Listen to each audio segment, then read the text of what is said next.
record on the computer. All right. We are recording. Welcome. We're going to have a lecture for cit251. We're going to talk about lesson 3, topic 1, where we talk about security audits. And we're going to get started. See, I got to share my desktop. So this is what we're going over. There's not a whole lot of terminology, but because essentially it's stuff we've had before, right? The stuff we're going to be talking about is kind of, you know, we might drop words like a pen test or something like that. It's not in terminology because we've had it before, although there's some things we've had before. So I'm trying to just do newer phrases, but phrases that you're going to need to know. These are the concepts we're going to talk about: what makes a good audit, how do we find artifacts, how do we do this in a methodological manner, and how do we report our findings and deal with non-compliance. So the slides we're going to be doing, which I haven't preloaded up, is I called it 1,000 little pieces, because when you are doing a large security audit, that's kind of what it feels like. You kind of feel like you're juggling lots and lots of different pieces. We'll get that up and running. And the practice in this one is I'm just going to have you go through, do a little bit of a slice of a security audit, do some critical thinking, whether or not you pass or fail someone based off the scenario that you just read, and that type of stuff. So some terminology that we're going to talk about during the lecture. Certainly the first half, we're going to talk about the test readiness review. And I'm going to have to mention the type of, I built this around the federal audit methodology, and we'll talk about that in a sec. Let me hit present, and we'll get started. It's loading still, and I'm going to just move this here. All right. So 1,000 little pieces, and of course a little joke there. That was a book that caused a kerfuffle, like, I don't know, 7 or 8 years ago on Oprah Winfrey show, because the guy said it was about autobiography, but he was lying. So anyway, so I made a little joke about it. But it's an overview of security audits. Okay. So what we're going to talk about, we're going to talk about the mindset as an auditor.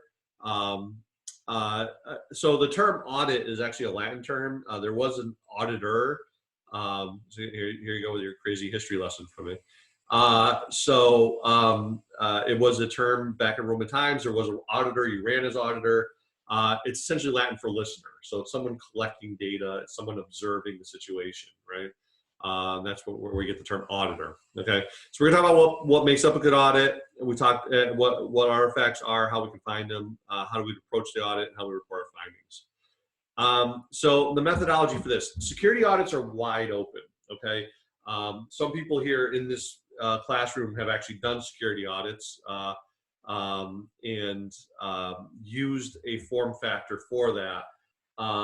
Most companies have their own form factor for an audit, so I can't sit there and say these are the questions we're going to answer, yes or no. And again, it's security too. So again, surprise, surprise, with the rash of ransomware, all of a sudden backups become a bigger deal, right? So we might actually have more backup questions than we did, 10 years ago. Or I'm trying to think of the latest, well, now there's going to be a lot more concern about spear phishing or phishing in general, right? Because, oh, by the way, last week I clicked on a phishing email. I actually clicked on it. So I didn't click on there was no link inside of it, but they wanted me to reply. But I clicked on it because I thought it was from the president of college. So there you go. Anyway, so I did open it up, but luckily there was no malware in it. But there you go. None of us are infallible, right? So anyway, so modern day audits would probably focus more on phishing attacks because they're so prevalent as compared to like 10 years ago. So the audits are going to be a moving target. What I did was I based this off the NIST 800.171. What is it? Well, if I click on it, this is actually the guide that is put out by the government. Okay, it's NIST is for the National Institute of Standards and Technology. Essentially, this is what it's for, right? This is a audit that a company has to do if they're going to carry any CUI, right? Controlled unclassified information, right? So this isn't classified. This isn't top secret, state secrets. But if you're going to handle any kind of government information that's controlled, And what they mean by controlled unclassified information, it could be personnel files, a lot of personal data, like social security numbers. I would not be unclassified, but it'd be controlled. So any company that's going to do any work for the federal government and have any kind of federal data on there has to, by law, go through this security audit. Okay. The reason why I went with this is because it's very comprehensive. Okay. So I'd rather go overly comprehensive than underly comprehensive, and we can skim what we want to skim. We'll talk about that a little bit. Okay. But the actual report itself is down here, and you can actually see the questions, right? Authorized users are identified. Processes acting on behalf of authorized users are identified, right? This is all access control. We'll talk about the sub-levels, right? I wanted to use this as a basis simply because, not that I expect everyone to go through it at some point in their lives, but I think it's just a good baseline. It might even be too strong of a baseline, so we're not going to use all of it, okay? All right, if we want to waste time, we can argue bureaucracies are a good thing or a bad thing. The answer is, of course, like everything, both, right? If I gave you a choice of living in a world with no bureaucracy or living in a world with over bureaucracy, I would recommend the over bureaucracy. At least you're living in a civilized world, right? Because if you don't have bureaucracy, you're living in a world with no rules, and when there's no rules, it's bad. All right, moving on. All right. So what components make up a good audit? All right. So the first thing we want to do is the pre-audit phase. All right. When we do a pre-audit phase, what we're essentially doing is we're going to do a review. It's a review before the review. We can get together face by face. I've seen emails or companies just send out emails saying, hey, we're going to audit you on this date. Make sure you have this documentation, this documentation, this documentation. Or we're going to audit you on this date. Send us this documentation, this documentation, this documentation, right? And you're kind of like, how am I going to send it to you? It's, a lot of times they'll have a secure FTP site you can upload it to, or something along those lines. Anyway, what this is going to do is this is to make sure the auditee So we're going to use the term auditor and auditee. Okay, the auditee is the person being audited. All right, or the company, the enterprise being audited. Okay, so what we're doing is we're making sure the auditee is. And am I recording? It said it was recording, right? Yeah, it looks like it's. Yeah. Okay, good. All right. I had a little flash in my brain. You're recording this, right, you idiot? The auditee, actually, it said it right there. Yeah. So the auditee would have their stuff ready, okay? Now, this is where battling philosophies come in place, right? Some auditors would argue, I want to surprise people, right? I don't want to give them a heads up. I want to make sure I don't want to give them a week to get their documentation in order, right? I want to make sure they have their documentation in order every day, right? And so, again, this is battling philosophy. Are the auditors and the auditees rivals, or are they partners? Are they trying to get through this, or am I trying to catch you as the auditor? Okay. Again, neither side is right or wrong in this. Okay. And part of it is how hard do you want to make your job? Is it better for us to be partners? Is it better for us to be rivals?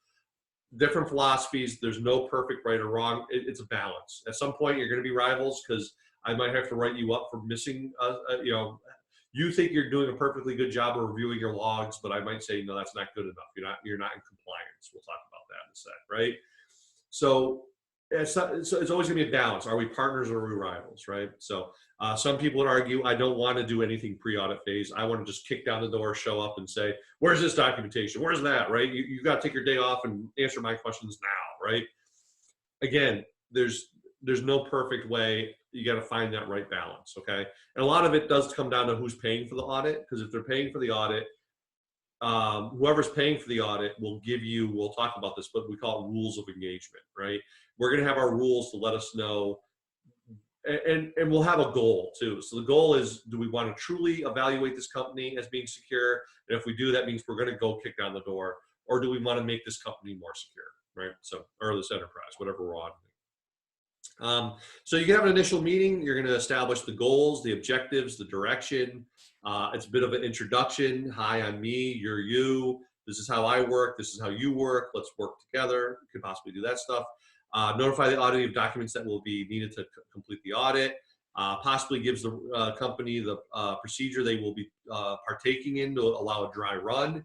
So if I give them the, in this case, if we're talking about the NIST 800-1171, that's public information, right? So if a company knows, and believe me, if you do a search online, if you Google the 800.171, 90% of websites and books you'll see is getting ready for the 800.171, right? These are people going, oh shit, I got this audit coming. Let me see what I need to do and get things, get my T's crossed, my I's dotted before they show up, right?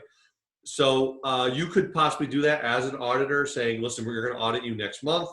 Here's the sheet I'm going off of, right? Giving you a little heads up, right? There you go. And they can do a dry run and go through the sheet themselves and see what they need to work on before that month comes up. Again, that's more of the partner side. Is that a good thing? Is that a bad thing? It's a balancing act, right? All right. Also establish the rules of engagement, dates, and a schedule. Rules of engagements need to be negotiated, agreed upon, and published. So part of the rules of engagement also is, what am I allowed to touch? Like if I'm an auditor, can I just sit down at your router and start, you're going to give me a login, I can look at the config? Or am I going to have to walk over one of your network administrators and have them either give me a screenshot of the config, or look over their shoulder, right? We're going to talk about this, about artifacts, different types of artifacts. But how am I going to collect that data? Are you going to give me a login? Can I go into your server? Can I look at your logs? Can I look at your configuration, right? Or are you going to provide that information and I don't have any logins? That's kind of all part of the rules of engagement.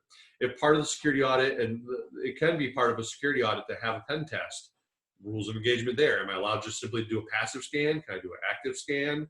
Can I do, and we'll talk about this when we talk about pen tests. Excuse me. But can I, the rule, if I see an open port that has a possible exploit, should I try to do that exploit, right? These are all part of the rules of engagement, so that need to be talked about and negotiated. Famously, we just had, probably a year ago, I think last year, someone was hired to do an audit of a courthouse, but the courthouse didn't like the fact they were being audited. So the two auditors that were simply just walking around collecting data, they're collecting artifacts. They didn't have any logins. I think they were a little gray boxing. They had the pre-shared key and the wireless or some such thing, but they were essentially doing a minor pen test, a scan, and the courthouse arrested them and put them in jail, right? And that's part of the rules of engagement, right? The courthouse wasn't part of that negotiation. They didn't want to be audited. So they were like, well, you know what? You're technically breaking the law right now. Without our permission, you are doing a pen test. Like, no. And they arrested them. It all got resolved. And but the two pen testers actually were spent a couple days in prison. So in the courthouse. So again, that's all part of rules of engagement. So it is serious business. All right. Any questions about the pre-audit phase before I move on? Yeah, so would something that would fall under the scope of a rule of engagement be included in like any sort of vendor contract that a company would write out when they bring on like a third party? Or policy? Primarily contract. Again, if so this is also covering, you can have it internal as security audit. So when I talk about this, I'm covering both internal and external.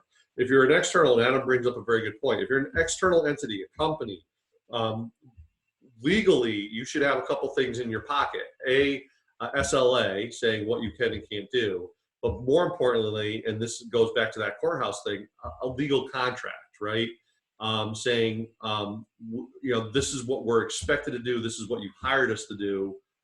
This is how we're going to handle your data. So what Nate said, you can have vendor data handling policies. Like, okay, you're scanning our network looking for sensitive information. What happens if you do capture some sensitive information, right? So there's a number of different ways to handle that. You can handle that part of the SLA.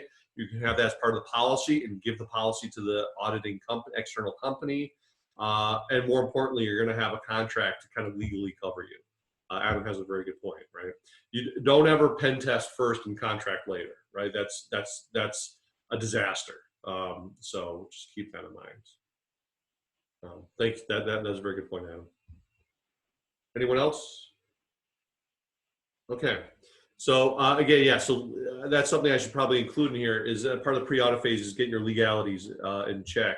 Again, it's going to change. It's going to be different state by state. Every state has their own laws regarding this. Federal will have something to say about it if it's a federal entity. That's going to be variable, but make sure you have a lawyer. You know, a lawyer's layer 6, or I'm sorry, layer 8, right? Layer 8. You got to have the lawyers get involved, right? Don't ever do anything that doesn't have legal blessing, right? All right, so once you have your pre-audit phase, we're going to do an independent validation and verification, IVV, IV and V as they call it in the NIST. Okay, so what does it mean? What and why do we use again? We'll do SpongeBob SquarePants here. Let's break it down. I couldn't remember where I've seen it in the first place, but that's one thing that always gets me a little nervous when someone says they're going to break down a phrase. We'll break it down. They end up going like in completely weird places, but that's what we're going to do. We're going to break this one down, okay? Independent. First concept here is independent. What does that mean? Again, we could be talking about an internal or an external audit, right? These could be people who work for the company. These could be people who work for another company that are auditing a different. In either case, they need to be independent. What does that mean? Well, it means no matter what I find as the auditor, I can be fearless. I can report the truth as I see it, right? And there's plenty of security audits that occur that are not independent. Okay, it's a notable problem, right? If a company pays for their own audit and then the CIO says, well, before you publish the audit to anyone else, I'm going to take a look at it. And I'm going to write, we're going to talk about this in the report, but I'll write the summary, right? I think lately in the news, we've seen the power of a summary, right? Where you can, no matter what the report says, you can kind of polish the shit ball up, by writing up a really nice summary. And yeah, we have these problems, but they're minor, right? So if they write the summary, is it truly independent, right? Because again, that's what most people are going to read is the summary, the front summary. Sadly, especially if it's presidents or CFOs, they're not going to want to get into the technical details. We'll talk about that during the report. But the other thing is, do I get a bonus for a good audit? Do I don't get a bonus for a good audit? Right? Do I get possibly censored or fired for writing a bad audit? These are all things we have to consider. Or is it truly independent?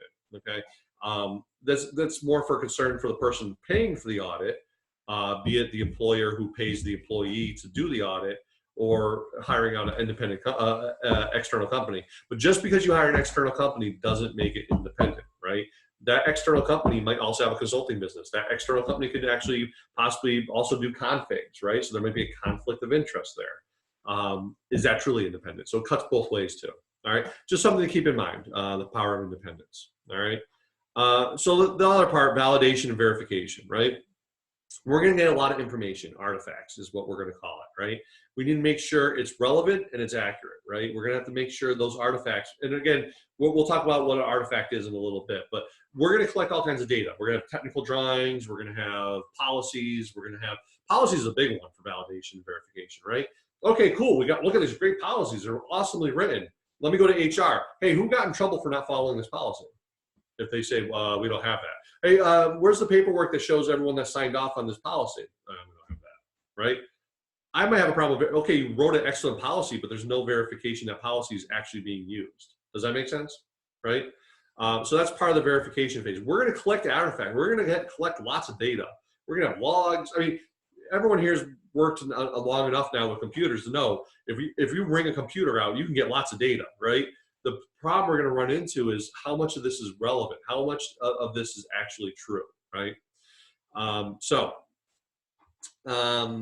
There you go, verification. This includes reading documentation, weeding out what's relevant, make sure it's correct, investigating the accuracy, right? Someone can hand you the network diagram and say, oh yeah, we're running everything through the firewall. Well, you got to verify that. You have to make sure that diagram is actually accurate, okay? Either by shoulder surfing, right? You look over the admins, and that's happened to me. I was audited, and that's what they did was they came in with my network document and they said, cool, this looks great, good work. Show us, right? Show it. Go get in the firewall. Go here. Go do this. Tell it into that router, or not tell the SSH into that router, right? And what they were doing was they were verifying the network document was actually accurate, right? And it completely legitimate, right? Passive and active scanning, right? If we want to go with a more technical route instead of shoulder surfing, we can sit down with a laptop, get enough access that we can scan a subnet and say, okay, that IP should exist. Hey, that shouldn't respond back to a trace route because it's a firewall interface. Yep, it's a firewall interface. Or this firewall says it blocks all access to every port but HTTP. Cool, let's do an Nmap. Let's see if HTTP responds and nothing else does, right? That's what we mean by both. That would be more active scanning, right? I'm hitting up a bunch of ports versus passive, where I could just plop in, put a monitor in, and just look at the traffic and say, okay, yeah, this makes sense. All right. Speaking of active scanning, vulnerability and penetration testing could be part of the solution. We're going to talk about pen testing in our topic 3 in this lesson. So just give you a preview. All right. So the process of independent validation verification. Hopefully you're independent. Hopefully the auditor can do their job without fear of repercussions or without a conflict of interest. Again, it cuts both ways. And what we want to do is we're going to collect artifacts, which we're about to talk about. I don't know if it's this next slide or next couple slides, but we'll talk about what artifacts are. But we're going to collect artifacts, but we need to validate that information. We need to make sure it's accurate. We need to make sure it's relevant. And then if it is, then we collect those artifacts and we're going to make it part of the report. All right. Any questions about independent validation and verification? All right. Next thing, I'm going to keep an eye on time here. Again, the report. So we're still talking about the phases of an audit. Okay. So the report. Once we're done, so these are the 3 parts. Again, I like my 3s. Sorry. And again, you can interpret it different ways. Some people say it's a 4-step phase, right? I like to break it down in these before the audit, the actual process of the audit, the independent verification validation, and then the report. When you're all done, you get it all together in a report. But in general, a report should have, guess what, 3 sections. Again, different reports have different ways to set, but I boil it down just to 3 areas, right? A summarization, right? It's quick reading for non-technical people. This is the cover sheet. This is the 3-4 paragraphs. It says, this is what we think, right? It's a summary of what the report was. Was everything great? Was everything bad? Was everything in reality probably somewhere in the middle, right? You do this organization does a really good job at this. They got to work on this, right? The most powerful part of the report, though, so keep that in mind, okay? Again, that goes back to the independent. Who writes the summary wields a lot of power, okay? If you want to be an honest auditor, base it on the goals and the objective of the audit, right? This is something we negotiated with the person who paid for it. This is what we negotiated with the auditee. What is the goal? What was the objective of this audit, right? Again, going back to the NIST 800-171, that the goal is obvious. What we're trying to do is clear a network or a system to be able to contain the CUI, the controlled unclassified information, right? So we're just clearing a network. That's the goal, right? The goal is not to make sure, as far as the federal government's concerned, it can contain the CUI, right? So that's the goal, right? So therefore, the summary is going to be quite simple. You're actually going to sit there and say, this network needs to do this, this, and this before the federal government can trust you with your information, right? That summary will write itself, right? So hopefully you have goals and objectives in your pocket as the auditor, so that way when you do have to write the summary, you have a skeleton that you can then fill in, right? List the test parameters also could be its own section. So some people like to have test parameters as its own section. This is what we did. This was the rules of engagement, right? We ran a passive scanner. We put a monitor on. We collect this data. We asked for a login for the firewall. We asked for an admin login for these servers, and we got the logs. Whatever you did and didn't, well, not didn't do, but whatever you did to collect the data, that's where you're going to do the test parameters. This is what we were allowed to do, and that's why we got the information we got, okay? Again, some people could make that as a separate section. I like to put it in the summary. Sometimes you can put it in conclusion too. It depends if you want to do that as well. The meat of the report is going to be the results or findings. This is going to be the more technical part. We're going to put our collection of artifacts in there. Sometimes people make artifacts its own section of a report, but I like to just combine it all together, results and findings, right? Because that way I'm saying this, you know, again, that's what it's going to look like. We're going to have questions we have to answer. Does this company control access to, you know, this type of information? Yes, or, you know, it's either going to be compliant, not compliant, or it's going to be acceptable, not acceptable, maybe pass or fail. You can also have shades of gray: fully compliant, compliant, not compliant, or everyone's favorite, not applicable, right? The company doesn't do that, so we don't have to worry about, like, wireless, right? If we sit there with a wireless network and a company doesn't have wireless networks, and you have this whole section in your security audit, if they do all these steps and they encrypt their traffic and they at least have a pre-shared key, well, you can skip non-applicable, because they don't have a wireless network, right? So that's also a possibility. But that's what we're going to do. We're going to go question by question the results and findings. Now, I like to, when I do the report, I say see artifact blah blah blah, right? I'm saying, hey, check out. Not only do I give them a compliant, but here's my proof. This is the actual physical proof I had. Now it could be digital file, could be a link, right? Whatever it is, and we're doing more digital nowadays. 20 years ago, right? The report would be a giant freaking thing. It would be in a folder, and part of that artifact would be a printout or a screenshot that got printed out, right? And that's what people are paying for as a report. 20 years ago, people, if they didn't get paper, they thought it was a waste of the, you know, like, why did we pay $10,000? It's kind of like, well, that piece of paper, aha, I got a piece of paper, that's worth $10,000. Nowadays, there's less so of demand. People are willing to accept digital information. But anyway, so I like to have the artifact right with that compliant. And you can have an artifact listed multiple times. That's why I have a separate artifact number, right? See artifact, 3.1, right? And say, okay, now that artifact it can be used to prove this question, that they were compatible in both those questions. Okay. If they do get a fail, again, some people say this could be its own section. Its own section was what's called a POAM, POAM, plan of action and milestones. We're going to talk about that more. But essentially, every time they get a fail, a good security audit will not only will say fail, but it'll say they're taking these steps to remediate it, or they're not, right? They're not doing anything about it. That's a big problem. But part of your interview, you can sit there and say, the company can say, listen, we know we're not doing a great job at this, but our plans are this, right? And then our plans are that. There's going to be two parts of that. A, I'm going to sit there and say, okay, cool, you have plans.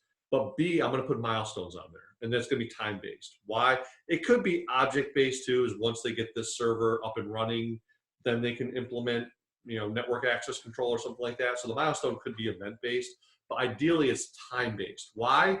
Because if I don't, again, welcome to IT. If I don't put a deadline, it's never going to happen, right? There's always a fire. There's always smoke to put out. There's always a bug to hunt down. There's always a weird kink in the network that we got to figure out why that's doing it. There's always something to do. So if I don't put a deadline on it, it probably will never get done, okay? So what we're going to do with a POAM is we're going to say they have plans to fix it, and they plan to fix it the next 6 months, right? So now I'm putting a deadline on it, right? And then, again, part of the results findings, I can have artifacts. I prefer to do that. I prefer to do it all in one section. Therefore, the results and findings are two things, right? The meat of the report. It's the report. It is what's important. But B, it is lengthy, right? And it is hard to read, and it's technical, right? So guess who's not going to read it, right? The president's not going to read it. The CEO is not going to read it. Whoever, CFO, right? Maybe even the CIO might not even read it, right? CIO will just read the summary. It's very possible, okay? But that's where the meat is. That's where the summary and the conclusion will. If someone says, "Wait, why did you write that in the summary?" You can flip through to the findings and find out why that's in the summary. Okay, most people aren't going to go through the results and the findings, sadly. Okay, and that's why some people think POAMs need to be its own section. That way we can break it out and have, because POAMs need to be powerful, because that's how we're going to get better, right? So, but again, there's lots of ways to skin the cat. So, I like my 3 sections, but I'm not saying I'm right. Conclusion. The third section would be conclusion. What happened there? Oh, it went back. The third section would be conclusion. So you could possibly put a risk assessment. You can sit there and say, hey, listen, we found these vulnerabilities. This is the risk you're incurring by ignoring or not dealing with these vulnerabilities, right? It can also have a tools and methodology and take-home points. A take-home point is a bullet point. This is the take-home, right? you do well here, you do well here, you need to work on this, but you have a plan and it should be ready in the next 6 months. You need to do this better, you have a plan, but and it should be up and running in a year, right? That type of take home point, right? Things that you can walk away with and keep in your head, okay? So there you go. So conclusion and summary are kind of similar. And again, you can sit there and say like the test parameters, you can put that in the conclusion, you can put it in the summary. It depends on how important you think it is, right? The report may need to have multiple versions because of data classification. So you might have, especially this happens a lot in government organizations, you'll have a public version of the report and then a classified version, or a controlled version. Classified is a special word in government, so you don't want to use it too loosely. But a controlled version where we're not going to let the public, because there's sensitive data in there. There might be configs in there, IP addresses, stuff like that. You don't want that getting out. So you might have multiple versions. Okay, depends on how public the report has to be. Being government, a lot of governments have open door policies, or whatever, something light policies, or sunlight policies, or whatever they call them, where everything they do, everything they pay for is publicly viewable. But that being said, it needs to go through and protect itself as well. You have to put down admin passwords and log events and citizens' names that aren't supposed to be going out, right? So you have an edited version to go out. All right. Any questions about the report? I gotta blink you up. Someone chatted. Let me see.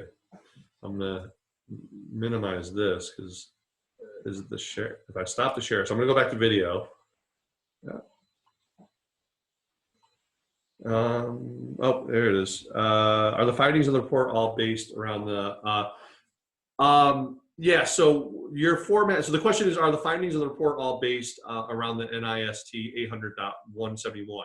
And if that is what you're doing, if you're doing a NIST 800.171 report, if you've been contracted by the federal government to do that report, then yes, it's going to be. And again, going back to that link, which I'm going to bring up real quick. I have to go back to the slide because I want to show it, what it is. I'll bring that PDF back up. So let me share it real quick.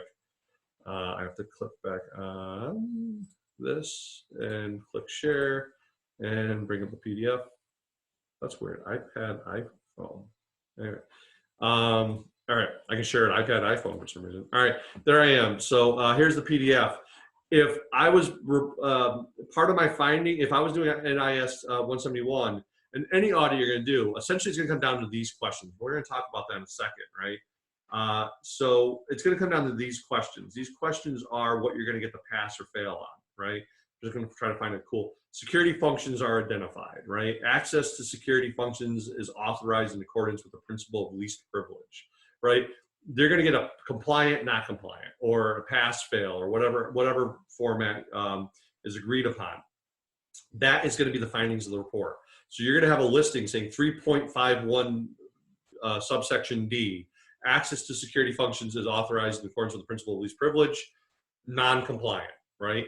Here are my artifacts that prove that they're not compliant in that.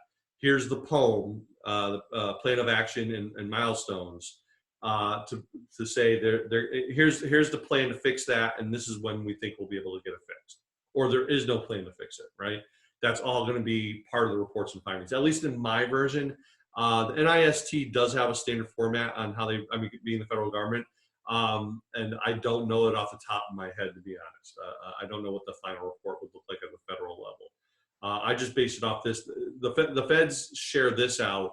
That way, if you are going through an NIST 800.171, there's different versions too. There's a 171-80, which is a little less stringent, if I remember correctly.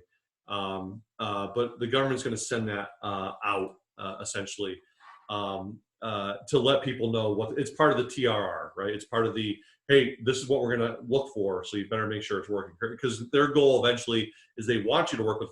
This is for vendors who, they liked your price tag, that you offered them a service, right? So they want to buy your service, but they just need to make sure you're going to handle their information with the proper security. All right. Does that answer your question, Chad? Yeah. So non-government. Yes. So everyone. So Chad asked a good question where he asked. So if you're non-government, government mandated reports, use different requirements? Absolutely. You're going to see very different, like, so case in point, I know for a fact Adam did some, I'm picking on you, Adam, did some security audits what were they? Oh, Pegasus, or not Pegasus. What are they called? Yes. Paragus. Did some security audits for Paragus, and their form was very much, and they might have actually had. So Durin, what you want to do is put your machine in mute, and then if you hold spacebar down, you can talk. That way, if you have a question, you can answer questions that way. But as Adam can tell you, I think that, and he showed me their generic form. Didn't show me any actual findings, but just showed me what their form looked like, and it's a lot more general, right? So again, every company is going to have a different way. So if you have a pure 100% security company, if you like do CrowdStrike? Yeah, CrowdStrike, based out of DC. I'm sure their security audit is going to be far more detailed than like just, I don't want to pick on anyone, but like mom and pops, computer consultants out of Holyoke, Mass. I'm not picking on anyone there. I'm just saying, simply because it's a different beast. When someone pays for CrowdStrike, it's like a large company, or it's a financial institution or something like that. They're going to be a lot more thorough than a basic security audit, right?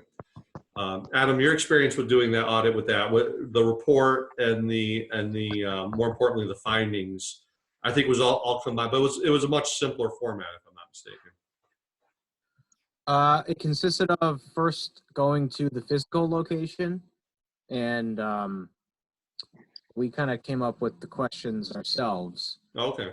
After doing a few of them, I started to realize, well, what is important that I need in order to go back and do this report. So it's kind of like you start off not having, well, we haven't like a set of questions or anything, but after going to certain locations and then going back and having to fill out the report, I started to develop, what do I need? What do I need to ask when I go back there? Right. That I can't get from the network scan, which was the bulk of the information that we would use to create our assessment and our draft our findings. That means, and the report, it sounded like you had to gather information for the report. Was the report standardized? Was there a? So the final report, it was standardized in a way, as in there was a template that we worked around and filled information in the same manner. And the reports that we would get the information from were all kind of standardized as well. So they came out of the network detective tool. Okay. So that, and on a network, it gathered all the information, and based on like what reports you wanted to have that program export based on the scan data, it would then generate those accordingly, and you could then pick through them to find what you want. And basically what I did was distill all of that like highly technical information into a more readable format, which ultimately what the final report would be, with our findings and then basically like security recommendations. Yeah, and again, this is going to be a moving target, because the thing with audits, again, it's going to be different from company to company. The type of audit, we're going to talk about tailoring controls in a bit, where it doesn't make sense that maybe a company's much more cloud-based, so who cares about their physical security of their computer room, because all that's in there is a switch and a router. So it's always going to be tailored a little bit per company. And the more static you make the report and the questions, more the requirements, it gets more awkward, because every company is going to be very, very, very different. Does that make sense to everyone? All right, we're going to move on. Let's go back to well, you're gonna get the PDF, but I'll jump off of that there. Yeah, so in this case right here, these are the requirements. Okay, so what you're actually seeing here are the requirements. If you actually see a report from the NIST, what's going to say is it's going to make reference to this requirement. Let's go back down to another requirement. The defined means of limiting unsuccessful login attempts is implemented. In other words, you're locking someone out after 5 bad attempts, right? So again, the actual the report will say, assessment, assessment 3.18b maybe even list this out. Maybe it won't list it out. Hopefully it does, because it makes it more sensible. And then you're going to give it a pass or fail, and then you're going to give artifacts as proof of that pass or fail. Okay, that's the goal. All right. All right. Let me. And sorry, it took me a little while to find that. Actually, it popped up with Chad when you sent the text message. It did pass. It did pass it along to me. So. All right, let's talk about audits, we're talking about audits. Let's talk about artifacts, and then we'll wrap it up part one, and then part two we'll start off with going step by step of a audit. Okay. So artifacts. What are artifacts, and how do we find artifacts? Okay. Anything that shows compliance or non-compliance with a standard. So you can have policies are always going to be, there's just going to be a big collection of policies. These are all the policies of the company, particularly when it comes to data or IT. These are the IT policies of the company, security policies of the company, right? You're almost always going to list all those out, right? But again, if you have a policy, what proof is you're enforcing it? It's meaningless if you have a policy if everyone just ignores it and no one's ever read it. You just blow the dust off of it every once in a while when a security auditor shows up. Right, so you have to have proof of enforcement, or at least proof of acknowledgement. Here's the we had a cyber security training session, earlier this year. Here's the sign-in sheet for. By the way, I don't know anyone's worked for a company, but if you ever have a big meeting or a security event or a training event, there's usually a sign-in sheet, at the very least, a sign-in sheet. There's good reason for that, right? It's because that way they can show, hey, we're actually trying to get to our users and let them know about these policies, right? So there's a little proof. Okay, cool. Part of your agenda for that security meeting was that you had a review of policies. And here, by the way, here's a sign-in sheet, so I know people actually attended, right? That's proof. And that'll be part of your artifacts. Okay, so documentation, business plans, disaster recovery plans, system security plans, which is a phrase. System security plan just refers to documentation as far as how you are securing your network, right? Network diagrams, software diagram. Remember, I could be auditing software too. I could be auditing just a single server. I could be auditing, and I was hoping to use a lot of was OSPAW, which is a open source,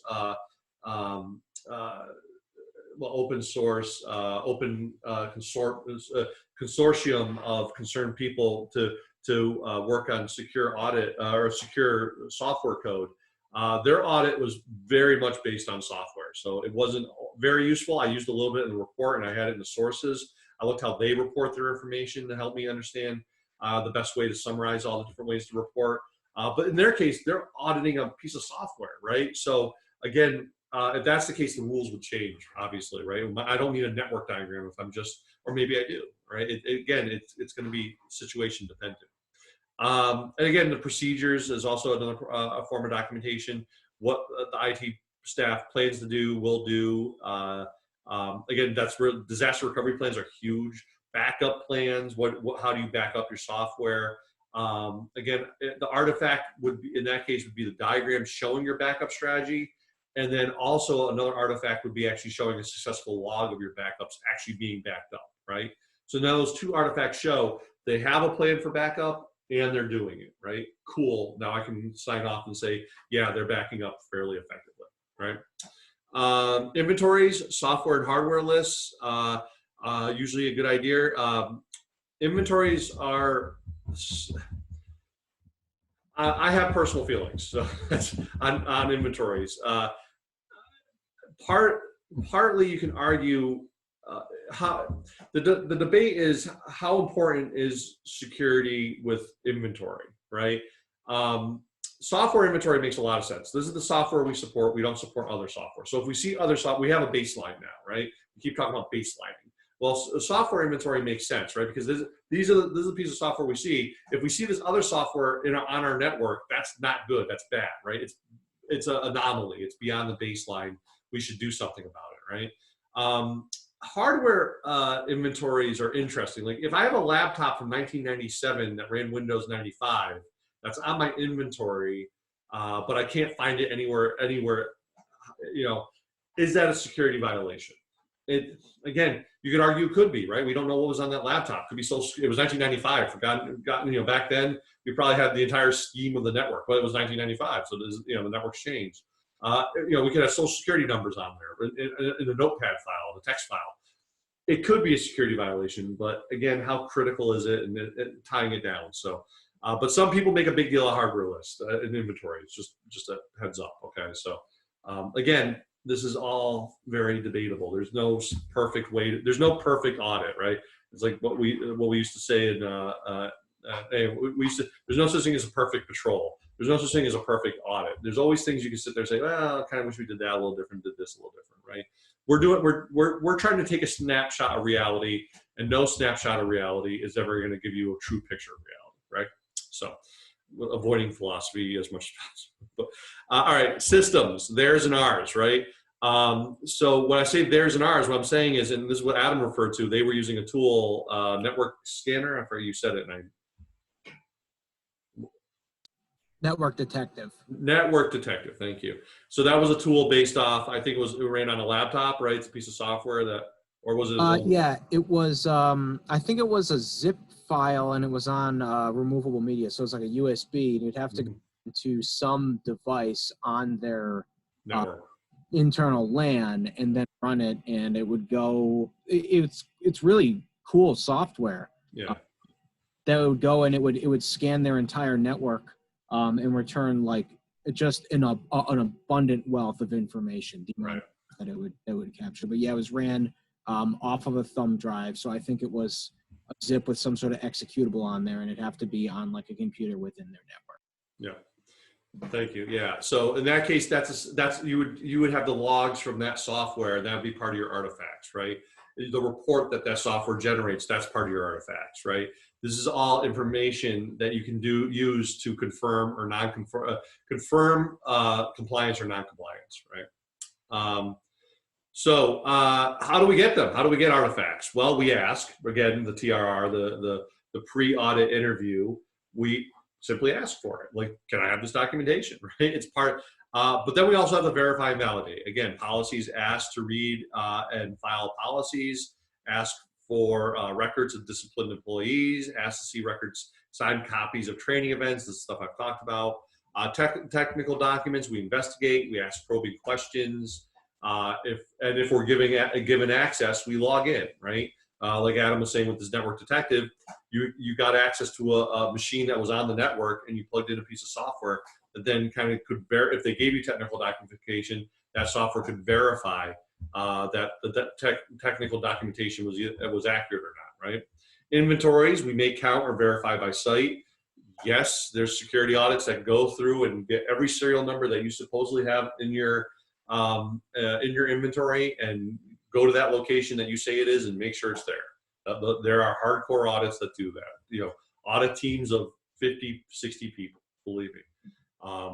Large, that's large companies, and it's going to be a very expensive audit, but obviously. Anyway, inventories, so systems, we could ask for the logs, configs, screenshots. People laugh about it because you pay big bucks for the security audit, and then they go to the artifacts, and there's like cell phone pictures of screens and stuff like that, right? It's legit. Now we can talk about deep fakes and all this stuff, but what I'm doing is I'm saying, here, listen, I saw this, right? Especially if it's physical security too, right? Hey, check it out. The door for the door and the computer center is wide open, right? That's kind of a problem. And you take a picture with your cell phone, right? So again, so screenshots, photos, cell phones, or log in if rules of engagement allow. Get them ourselves, right? We can also deploy tools to scan and generate reports. Okay, these are all artifacts. Okay, again, the beauty of an artifact is this is gonna give you the rock solid basis to sit there and say they do not follow this standard or they do follow this standard, right? So the more artifacts you collect, the better, because it makes your report more accurate, and you have something to back you up if you're challenged on something, which you might be if you fail someone, believe me. All right. All right, we're pretty long in the tooth here. Yeah, we got 2 minutes left. So of the 15 minutes. So, but I made it as far as I thought we should. So I'm happy.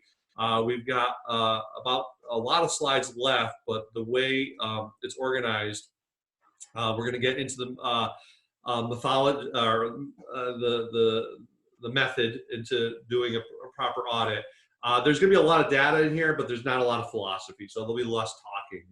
But I'll just be going through it, and then we're going to talk about poems, power of a summary.